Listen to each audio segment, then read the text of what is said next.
Welcome to the Daily Insider here on VegasInsider.com. Kevin Rogers with you as we take a look at Tuesday's action inside of Major League Baseball, the NBA, the NHL, and a lot to get to as we break all of this down. And the NBA last night, you had a pair of games, and the good news is that you had a couple unders hit in the NBA. The bad news is if you were the Philadelphia 76ers who blew that big lead at the half, and we'll talk about that in just a second. First, I want to get to the Daily Insider contest, which we tell you about every single day here on the Daily Insider. It's very easy to enter.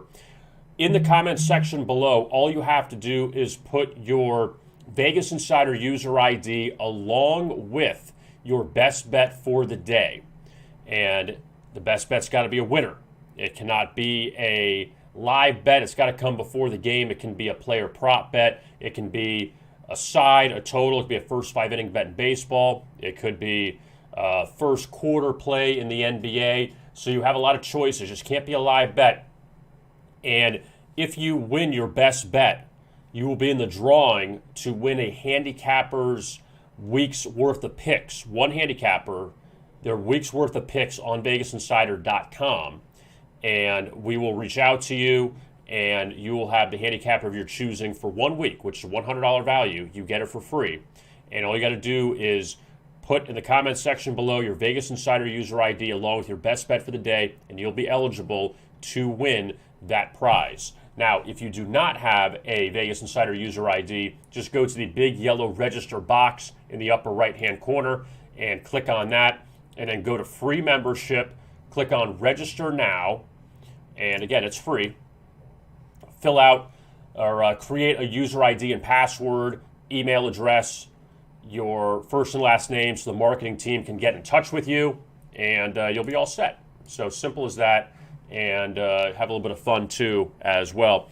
And we thank you for being a user at VegasInsider.com as well as a subscriber to our YouTube channel. If you haven't subscribed yet, make sure you do subscribe to our Vegas Insider channel here on YouTube. Now, let's take a look at what happened in the NBA last night. And first, I guess you start with the big meltdown in Atlanta, as the Hawks were down 13 at the half to the 76ers. Massive comeback in the second half.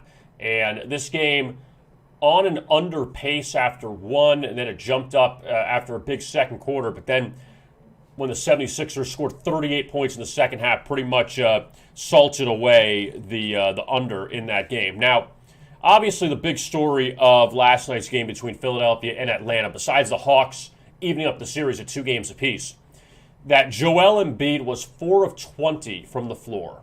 He was 0 of 12 in the second half. He missed the go-ahead layup in the final seconds. And if you missed this highlight by chance, somebody had told me earlier, they made a good comparison, almost felt like this to a certain extent. For those of you that watched basketball in the 90s, remember when Patrick Ewing had that finger roll at Madison Square Garden when the Knicks were trailing the Pacers in the playoffs and he missed it? I don't know if it was that obvious of a miss, but it felt that way, that Joel Embiid went right through the lane and could not make that final layup. Atlanta had a terrible possession right before that, by the way.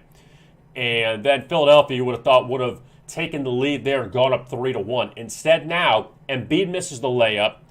He finishes with 17 points and 21 rebounds, which feels so empty because of the 4 of 20 from the floor and missing the go-ahead layup, that Atlanta ends up winning the game 103-100.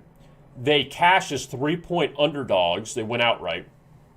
And I mentioned the stat yesterday. Atlanta's got game 6 at home, so they still have one more left at home. They got to go to Philly for game 5 and then come back to Atlanta for game 6. But I mentioned that Atlanta had lost, or in their previous 6 home losses, they all came by double digits. So last night, obviously, they won, so it didn't matter. But it almost came down to that streak ending of Philadelphia, or Atlanta rather, losing all these games by double digits at home because they weren't losing close games. I said, if you're going to take Philadelphia, you might as well just lay the points with them. Don't money line them. Lay the points. You were a loser anyway because they didn't end up covering. But the 76ers, though, now, look, they got 2 of 3 at home. So you'd expect Philadelphia to advance past Atlanta and get into the Eastern Conference Finals. But the Hawks aren't going away. That's the one thing you can say about this Hawks team, that they shot lights out in the first half of Game 1. Sixers came back in the second half. They were just too big of a hole to overcome it. Philly built a big lead in Game 2, won. Built a big lead in Game 3, won. Built a big lead in Game 4, but lost. So we know who the better team is in this series, but Atlanta's hanging around. And even if Atlanta gets to 6 games, which is the minimum they'll get to in this series, that's a pretty good job by the Hawks, considering Denver got swept in the second round. The Lakers got knocked out. We know the injury concerns or the injury situation with Anthony Davis, but some of these other good teams got knocked out early, and a team like Atlanta is getting near a Game 7 in the second round. So that's a good job by the Hawks. And moving forward, now they go back to Philadelphia for Game 5, all tied up at 2. Jazz and Clippers are going to a Game 5 tied up at 2. But in this situation, it's not really surprising because with Utah up 2-0 after winning twice at home, you'd think the Clippers going back to Staples, they'd get at least one. And they got Game 3 convincingly. And then Game 4, 30-13 after one quarter, scored 68 in the first half. No Mike Conley again for the Jazz. And Paul George is playing well for LA. And I mentioned that yesterday, that you know you get from Kawhi Leonard. And then when you look at the rest of the Clippers, you didn't have a lot of great supporting roles from LA last night. But when Kawhi Leonard scores 31, when Paul George scores 31, Marcus Morris actually had a better game. He wasn't good in Game 3. He had 24 last night. He had 4 points out of Reggie Jackson, so won by 14. And he hit the 5 threes in Game 3. Nicholas Batum struggled, but when you end up getting, 62 and 24, 88 points out of 3 guys, you're in really good shape. And Donovan Mitchell, we don't know how his ankle was last night. He still scored 37, but he also was 9 of 26 from the floor. Guy had 13 free throws. So sometimes point totals are a little deceiving because then you look at the free throw column and you say, all right, you got to the line 13, or you made 13 of 15 free throws, but he was 6 of 15 from 3. Joe Ingles had a good game shooting from 3. He had 19 points. He hit 5 of 7, but Jordan Clarkson struggled. I mean, Rudy Gobert is going to stay inside the whole game. He had 11 points, but Royce O'Neal only had 8. Bogdanovich had a better game with 18. And the Jazz, they're going to fire away from 3. You know they're going to do that. Now they go back home, tied at 2. So you have the 3 series remaining in this second round of the NBA playoffs, now that Phoenix has swept Denver. All tied at 2, going back to Game 5 at home. And out of,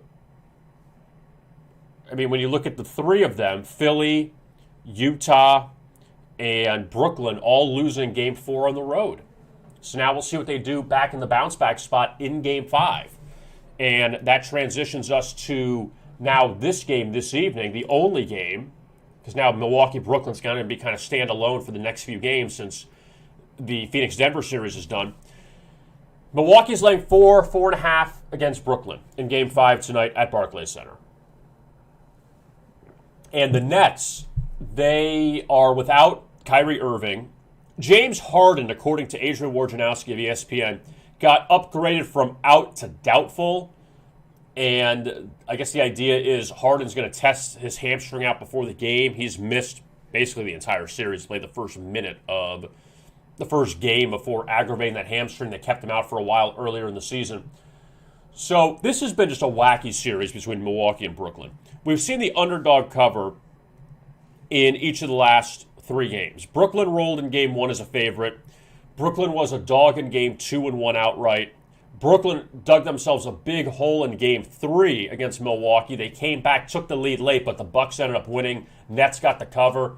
And then in Game 4, the Nets were favored, and the Bucks ended up getting the outright win. 107-96 as 2-point dogs. So now you go from a home dog in Game 4 to a road favorite in Game 5.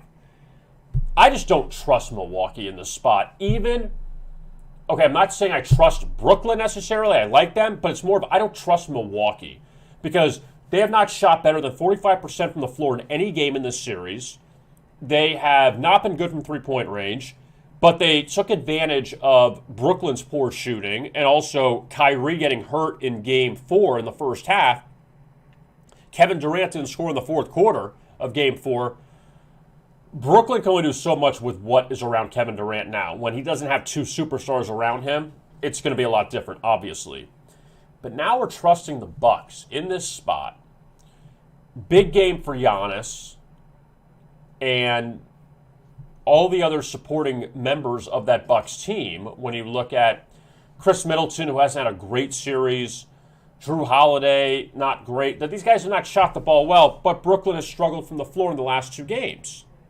And, yeah, Milwaukee's, I don't say they're only real, they're tied at 2, but Milwaukee took advantage in Game 4. You felt like in Game 3, the Bucks kind of snuck away with that one, that the Nets, nobody thought Kyrie would get hurt in Game 4, but the Nets almost stole that Game 3 when they had no business winning that game. So 2-2, you got 2 at home still, 5-7, assuming that you don't lose the next 2. And now the total, you go from 239.5 in Game 1 all the way down to 219.5. This thing just dropped 20 points. So 239, here's the breakdown of the games. 239.5 in Game 1, 238.5 in Game 2, 235.5 in Game 3, and that was the 86-83 game, 229 in Game 4. Except for Game 1, which had a bad fourth quarter, none of these totals have threatened at all. At all. Have threatened the over. Go from 239.5 to 219.5 in Game 5. I don't remember ever seeing a 20-point drop in a series like this. And do you say, all right, this is the night? I feel like fool me once, fool me 5 times. But I'm still going to try to take the over and think that these guys are going to hit shots. Because Brooklyn, in the 2 games at Barclays Center, 115 and 125 they've scored. 2 games in Milwaukee, 83 and 96. And it's all on Kevin Durant. It is all on Kevin Durant because he has no choice. And you got to get the role players involved. I've always said in the playoffs, the teams that win, you know what you're going to get from Kevin Durant, from Giannis Antetokounmpo, from Devin Booker, from Donovan Mitchell, from Joel Embiid. It's the other guys stepping up. It's like the Miami Heat years ago with the big 3 with LeBron and Wade and Bosh. Who had the big game against Oklahoma City in the finale? Mike Miller. Hit 6 or 7 threes. That's the difference maker in these playoffs. Who's going to be the guy that's going to step up, guy or guys, that's going to step up and be the role player? Like, if you look at the Clippers, Kawhi and Paul George can only do so much.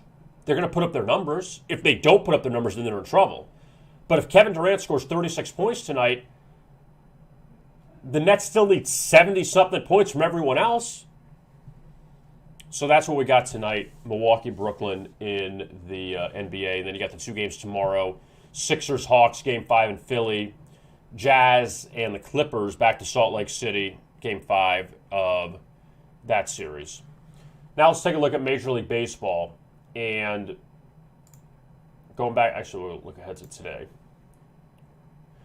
All right, let's look at what transpired last night in combination with today's games. And Pittsburgh loses again at Washington, 3-2. The Nationals now, for future reference, 7 consecutive unders in series openers. And they've hit their last 5 unders. They hit all 4 against San Francisco this past weekend, and the Nationals end up holding off the Pirates last night 3-2. I think a lot of people wanted to be sharp and jump on Pittsburgh because the Nationals were that short of a favorite, but Pirates just aren't a good team. They're not. And the Nationals, they're trying to dig themselves out of that hole in the National League East, and they can only do so much with Max Scherzer sideline. We'll see when he comes back, but John Lester ended up getting the win last night. Or actually, I mean, he started last night. Did he end up getting the win? He did not get the win, but at least he pitched well enough, 5 1/3 and 2 earned runs. He's been all right. He's been an all right addition to the Washington rotation, but when you have Strasburg and Scherzer hurt, like that's a problem. The Mets beat the Cubs last night 5-2 at Citi Field. So Chicago, after that sweep of St. Louis this past weekend at home, they fall back down to earth. Mets still have the best home record in baseball. And you got to give the Mets credit. They really bulked up on not great competition at home earlier in the season. And now they took 2 of 3 from San Diego. They just took the opener from the Cubs. So give them credit there. And a 5-2 win for New York. That game stays under the total. Actually, let me back up a second. I kind of like ran a stop sign. We'll pause on Cubs Mets for a second. So we have Pittsburgh, Washington tonight, and Patrick Corbin and Tyler Anderson on the mound. That totals at 8.5.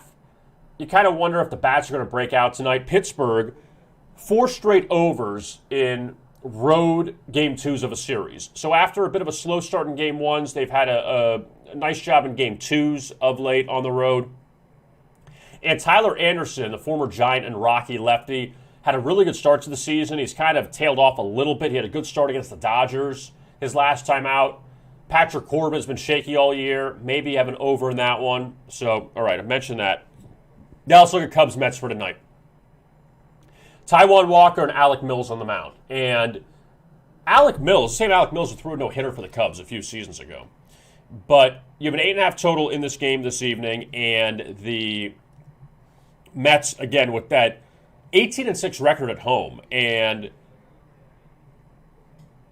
they keep finding ways to do it. It seems 33-25. And Francisco Lindor hasn't even been great this year. He had a terrible start. He's played better of late. But Chicago's 14-18 on the road. And Taijuan Walker coming off a win in his last start against the Orioles. He has an ERA of 2.07. He's got 5 wins this season. But when you look at what the Mets have done in his last 6 starts, they're 5-1. And the only loss came to San Diego 4-3. So every time Taijuan Walker takes the mound, the Mets have a really good chance of winning. And that's why they're priced the way they're priced tonight. Cincinnati and Milwaukee. The Reds won the opener of that series last night. And the Reds now are riding a 4-game winning streak, 4 in a row, 8-2 the last 10. So it's a good job by Cincinnati to get back above 500. And the Brewers had their 3-game winning streak snapped, or 4-game winning streak, which included a 3-game sweep of the Pirates. So Luis Castillo, it's Luis Castillo night in Milwaukee, and the Reds this season are 2-11 in his 13 starts. This is kind of an unfair one, but Castillo pitched against the Brewers last week, and it was a day game in Cincinnati. He went 5 2/3, kind of a wacky stat line. 5 2/3, allowed 3 earned runs on 1 hit, and also struck out 7. And the Reds led 2-1, went into a rain delay. He came back out there, and Milwaukee ended up taking the lead after the rain delay, and they really busted things open late by scoring 6 runs in the final 4 innings for a 7-2 win. Now, Castillo has pitched a little better his last few outings, and now he's moved up to a slight favorite against Brett Anderson. And Anderson, last time he faced the Reds last week, he was knocked around 5 runs in 3 innings and a 7-3 loss to Cincinnati. But, his home numbers this season, not great, 4.20 ERA at home. I don't know I really trust Brett Anderson. But Cincinnati, 8-2 to the over, their last 10 road game 2s. So usually second game of that series for the Reds on the road, they score runs.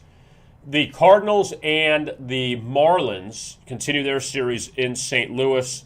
Marlins led 2-1 last night. Cardinals came back and won 4-2. So St. Louis, who was swept by Chicago over the weekend, still not I wouldn't call it a bust-out offense, but they ended up winning that game.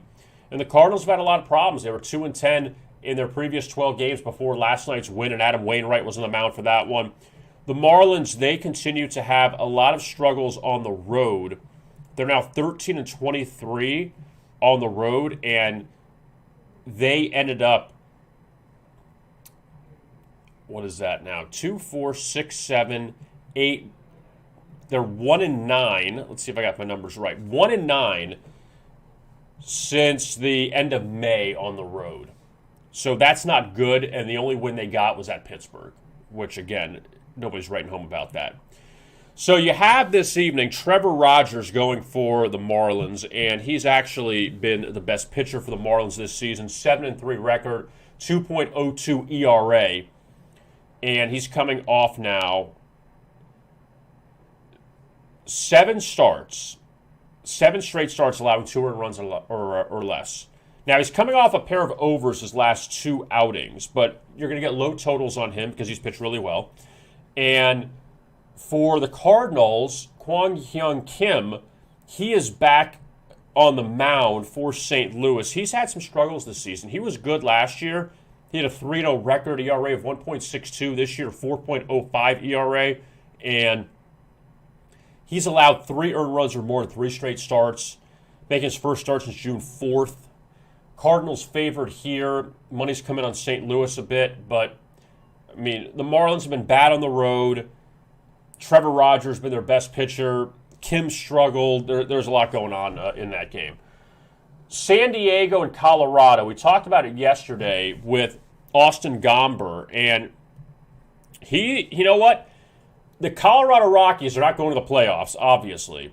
But the Rockies, I think, will be very happy to never see, or the Padres, rather, I should say, excuse me. The Padres will be very happy never to see Austin Gomber again. Because this guy last night, he's already pitched well against San Diego twice. 8 innings, 3 hits, 4 strikeouts, no walks.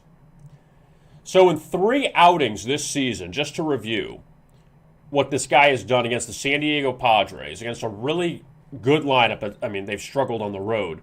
But Gomber, 8 scoreless innings last night. Before that, 6 innings, allowing 1 run in a 2-1 loss to San Diego, and 5 1/3 in a 7-inning game, allowing 1 unearned run in a 3-2 victory. So all 3 games way under the total. Colorado won 2 of them. That's a good job there by Austin Gomber. He is the Padre killer, or the Padre silencer, however you want to call him. So San Diego still has got a lot of problems on the road. That when you look back, they were swept at Chicago by the Cubs. They lost 2 of 3 to the Mets before they were losing that game late against the Mets on Sunday before Fernando Tatis hit that grand slam. They scored 2 runs yesterday, 11.5 total. And the Padres go into tonight's game 17-16 on the road. And I know that, you say, oh, they're still above 500. But for a team like that, I just feel like San Diego's really bulked up against bad teams. They really have. And when you look back at what the Padres have done on the road this season, they took 2 of 3 at Houston, but those were both extra inning wins. I'm going to go with a lot of buts here. Split 4 at Milwaukee. Took 2 of 3 at Colorado. Lost 2 of 3 at San Francisco. Took 3 or 4 earlier in the season against the Dodgers. Swept Texas. Split with Pittsburgh. They're just not playing well on the road. Simple as that. Yu Darvish, who's been San Diego's best pitcher by far this year, 6-2, 2.28 ERA. He takes the mound tonight as a heavy favorite. He lost his last time out to the Cubs, to his former team, laying 260, but he still pitched well. But Jake Arrieta outdueled him in that one. Last time Darvish faced the Rockies back on May 17th at home, 7 scoreless innings, 10 strikeouts. But I'm not laying 250 on the road with anybody, much less Yu Darvish. You don't see Diamondbacks Giants on there because Arizona doesn't have a pitcher. Like, that's their biggest problem. They've lost 20 straight road games. They lost last night to San Francisco again. So Arizona was once 9-8 on the road. They're now 9-28 on the road, which is mind-boggling. The Phillies and the Dodgers, they wrap up the National League tonight. And Phillies scored an early run last night. LA beat them 3-1. So that snapped the 4-game winning streak for the Phillies, and now LA has won 6 of 7, and the Dodgers getting back towards the top of the NL West. They're 40-26, the Dodgers. You wouldn't even know it because they had all those struggles earlier in the season, but yet they are still 14 games above 500. Julio Urias on the mound tonight for LA. Guy's 9-2 so far in the season.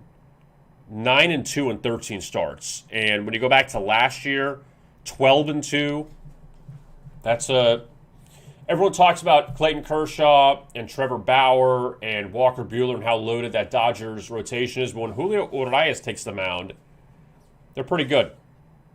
And he is on a 5-start over streak, so keep an eye on that. Zach Eflin goes for Philadelphia. He finally got a win in his last start because he had actually got a no decision against the Braves, but the Phillies won that game 2-1. 6 innings, 8 hits, and earned runs, 7 strikeouts.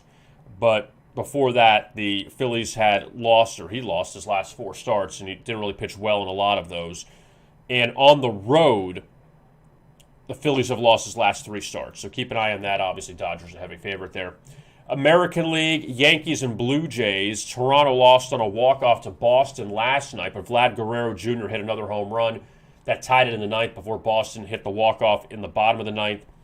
And now the Blue Jays and Yankees play again, this time in Buffalo. So the Yankees go from the Bronx to Buffalo. Always a lovely trip, especially in the summertime. But the Yankees have lost 3 straight. Toronto split the 4-game set with Boston. Now they're back at home. And, I mean, you say home. I mean, they've been homeless for basically almost 2 seasons now. They played in Buffalo last year during the shortened season. Dunedin to start this year. They started in Buffalo at the beginning of June. And they so far are 3-2 in the 5 games in Buffalo Stadium, whatever the name of the minor league stadium they play in. But now they get the Yankees tonight, and they've played a lot this season, these two AL East rivals. Go back to April 1st. They played 9 games so far in the season, and the Blue Jays have won, what was that, 6 of 9? 6 of 9. So 6-3 for Toronto against the Yankees. Pretty good. And also, you've gone under the total. You've seen the under hit in 7 of those 9 games. Now you got 2 lefties in the mound tonight. Jordan Montgomery for the Yankees. Hyunjin Ryu for Toronto.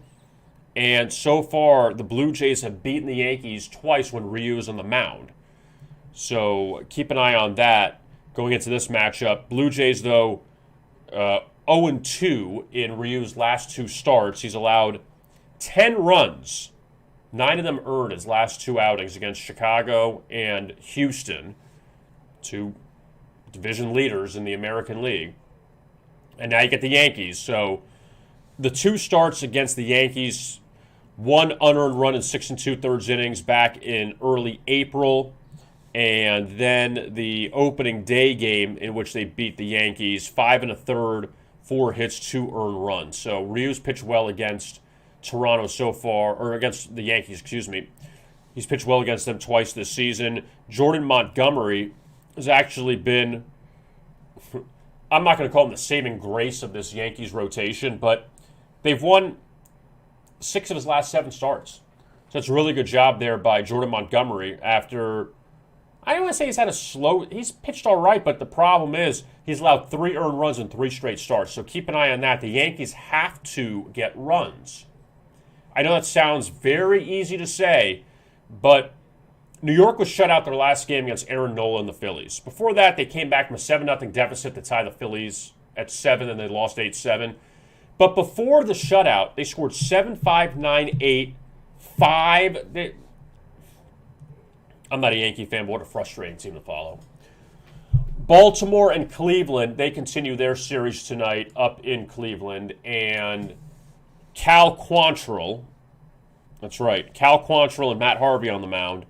The Indians without Shane Bieber for a bit, so that's going to burn that. They're still 35-28. Got to give Tito Francona a lot of credit there. 35-28 without Lindor. Now Bieber's hurt, but the Indians end up winning that game last night 4-3 over the Orioles. And Baltimore, they're trying to match Arizona for that long road losing streak. Arizona's at 20, and the Orioles right now, what is it at? 16? 16 in a row since the John Means no-hitter. So they're going neck and neck, the Orioles and the Diamondbacks, for those long road losing streaks. But that streak can continue tonight because Matt Harvey's in the mound. Matt Harvey's 3-7 with a 7.41 ERA. Think about that. 2015, the Mets played the Royals in the World Series. Matt Harvey was on top of the world, the Dark Knight of New York.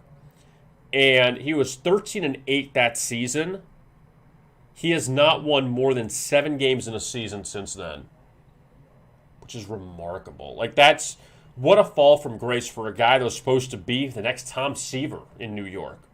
That guy ended up being Jacob deGrom. But for Matt Harvey, when you look back at his last 7 starts, they're 1-6, the Orioles. And the only win they have is against Minnesota at home, in which he went 3 innings. So, yeah, if you want to take Baltimore, good luck to you. Detroit's at Kansas City, and Casey Mize, the former top pick out of Auburn, he is right now 9-2-1 to the under in 12 starts this season. The 2 overs both coming in games that went to extra innings. Last time out against Seattle, that was a 3-3 game on a 9 total, and that one went bonkers in extra innings. Seattle won 9-6, and earlier in the season, Detroit beat Boston 6-5 at Fenway. That game was on an under pace before it went to extra innings. So Casey Mize has been a big under pitcher. Now let's see what happens tonight against Mike Minor and the Royals. Detroit won the opener of that series last night. And Mize has faced the Royals a few times this season. He is 1-2 against them. The Tigers are 1-2 against them. There's no decision in there. But he allowed 6 earned runs the first time around, 2 the second time, 1 the third time. So Mize kind of figured out the Royals in his last 2 starts. Mike Minor beat the A's his last time out, a team that he struggled against. So you wonder what he's got left in the tank now facing Detroit. And the Royals, again, they're on this downslide. That they had an 11-game skid earlier in the season. Now they're coming off that bad road trip in which they won only 1 game against the Angels and the A's. They lost the opener to the Tigers last night. So that's a tough spot to back the Royals as a favorite. Texas and Houston tonight from Minute Maid Park. And these teams have played 7 times this season. Home team 7-0. Houston pulled off a 4-game sweep of Texas. And then Texas pulled off a 4-game sweep of Houston, or a 3-game sweep. And the Rangers came back in that first game. Well, the Rangers were up and the Astros tied it. Then the Rangers won in extra innings on a walk-off home run. Kyle Gibson put up really good numbers this season for Texas, and he's also shut down Houston. What's funny is the 2 starts that Kyle Gibson has made against Houston have both gone over the total because of late runs scored by the Astros on the Texas bullpen. And Gibson was on his way to a couple unders, even though Texas won the last time he started against them. That was that walk-off win in the Friday night game. And then before that, he allowed 2 earned runs in 7 innings. But the Astros broke out for 4 runs in the 8th inning of that 6-2 loss to the Astros on May 16th. Gibson has seen the over hit in 3 of the last 4 starts, but man, this guy had a terrible first start against Kansas City. Allowed 5 earned runs in the first inning, recorded 1 out. Since then, he has been dynamic. His ERA is 2.13, and he allowed 5 earned runs in a third of an inning this season. Think about how good he's been. But Texas, though, they've won his last 3 starts, although at home. That's the only thing. His home ERA is below 1. And he's been really good for the Rangers this season. But Lance McCullers Jr. on the mound for the Astros, he's pitched well against Texas as well. He got hurt. In fact, last time he faced the Rangers was the last time he made a start. But he has good numbers against Texas. Could be an underlook this time around. Houston a heavy favorite. All right, a couple more games to look at in the American League. Rays and White Sox. That was an alleged pitcher's duel last night, but Tyler Glasnow left with an injury.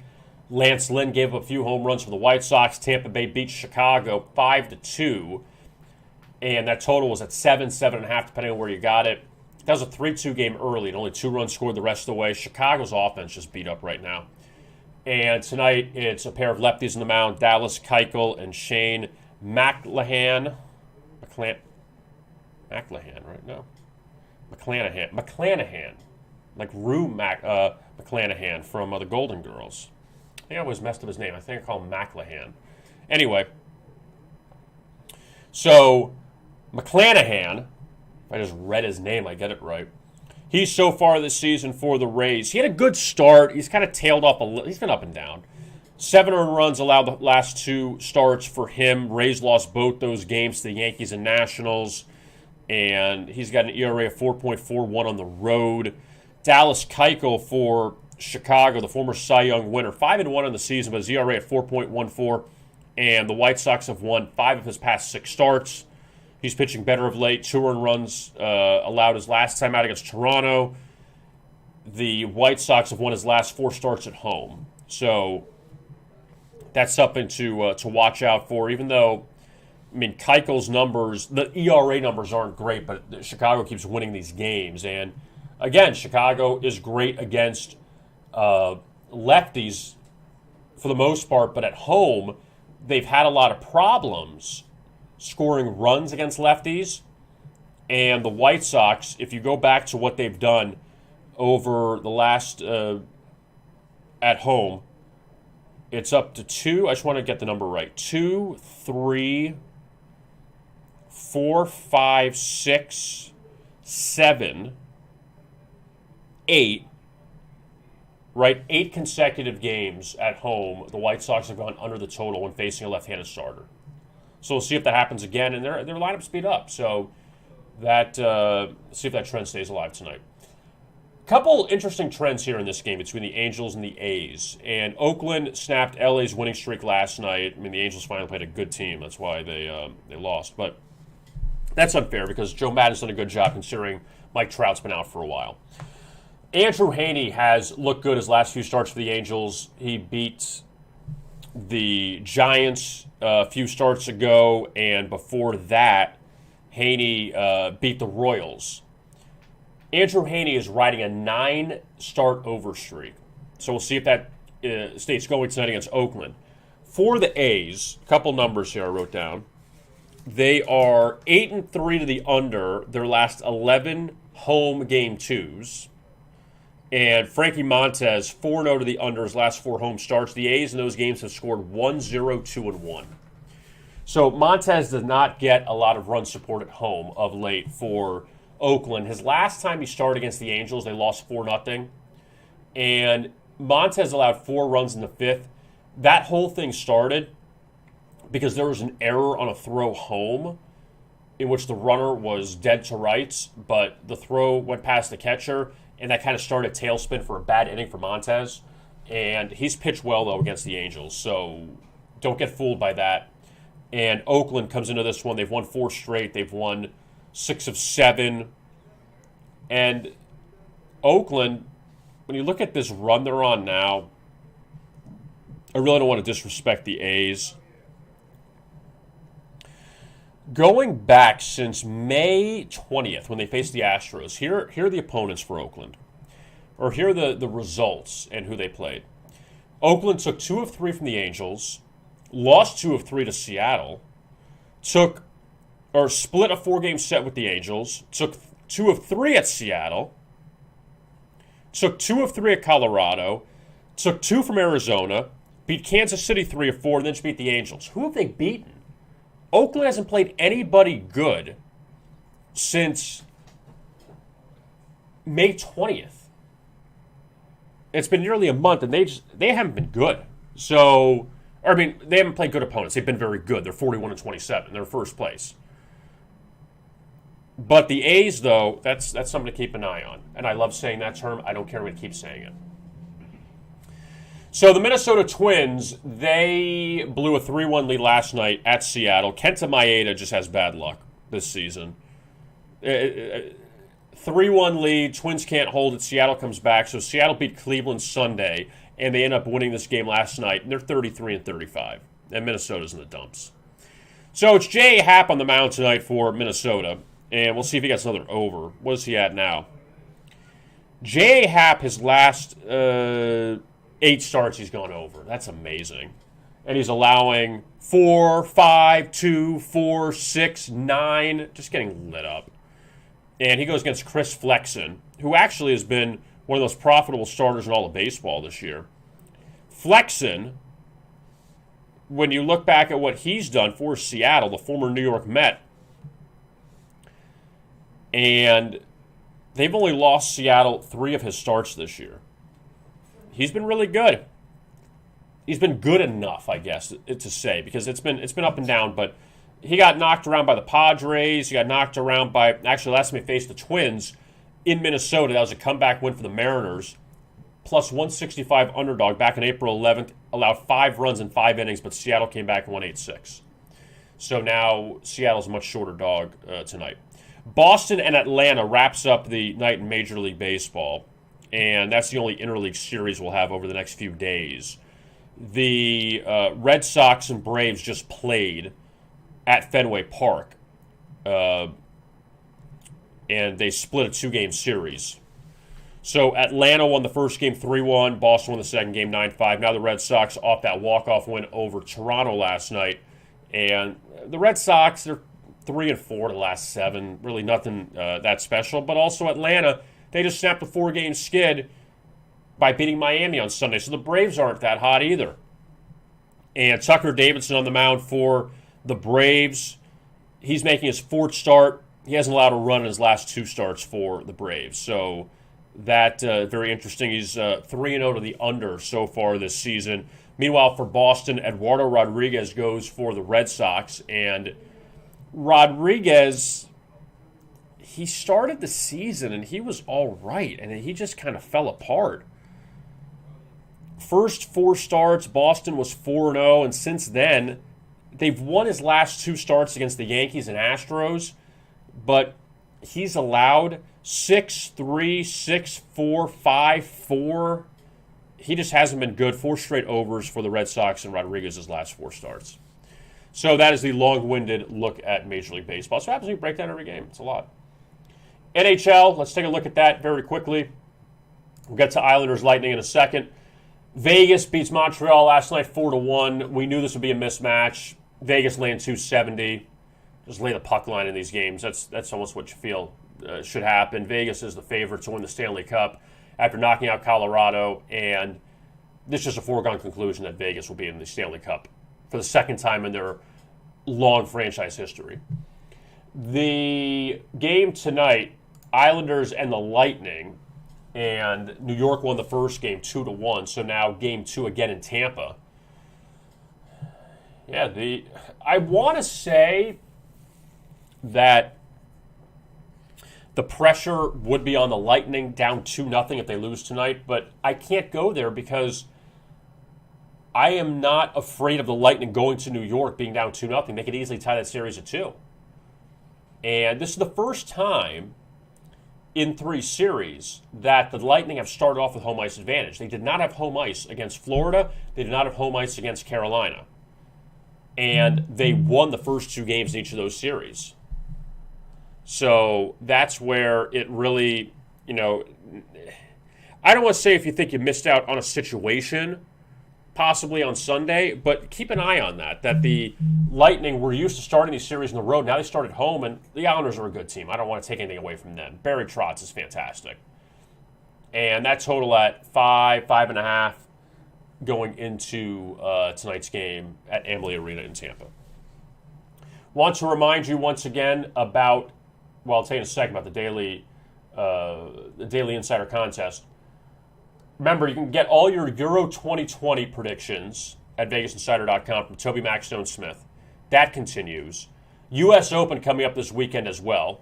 We have a lot of previews for that. Matt Blunt does a great job covering golf for VegasInsider.com, along with a lot of other sports that he's on top of. But check out his picks and predictions. Also, we have a video. Tom Cunningham and Matt Cooper, they break down the U.S. Open coming up this weekend. So we have a lot of that to look at. The Ally 400 in Nashville this weekend or outside of Nashville. And, of course, WNBA Best Bets, MLB Tuesday Best Bets with Kevin Davis. So all of that you can find on VegasInsider.com. And the Daily Insider Contest, if you want to be a part of it, you can. It's free. Just in the comment section below, put your Vegas Insider user ID along with your best bet for the day. It cannot be a live bet. It's got to be anything before the game. Side, total, baseball money line. If it's a first quarter bet in the NBA, if it's a first half bet in the NBA, it's a first 5-inning play in baseball. If it's a player prop, that's all fine. Just cannot be a live bet. And put your Vegas Insider user ID along with your best bet below in the comment section. You'll be in the running for a week's worth of handicapper selections of one handicapper on VegasInsider.com. If you are not a member, it's very easy to do it. If you want a Vegas Insider user ID, you can get it for free by clicking on the big yellow register button in the upper right-hand corner. Free membership. Register now. Create your user ID and password, email address, name so we get in touch with you, and phone number, and you'll be all set. You'll be part of our community. Also, don't forget to subscribe to our YouTube channel at Vegas Insider, and also like the videos, too. That would be very helpful. And that's pretty much it for today's show. So we'll be back with you tomorrow for Hump Day on Wednesday. Looking back at the NBA for tonight, we'll see how this Nets-Bucks game ends up. If Milwaukee can go back home up 3-2, or if Brooklyn can pull out a surprise with Kevin Durant by himself and go up 3-2 in that series. I am Kevin Rogers. Thank you so much for watching, and as always, best of luck with your bets.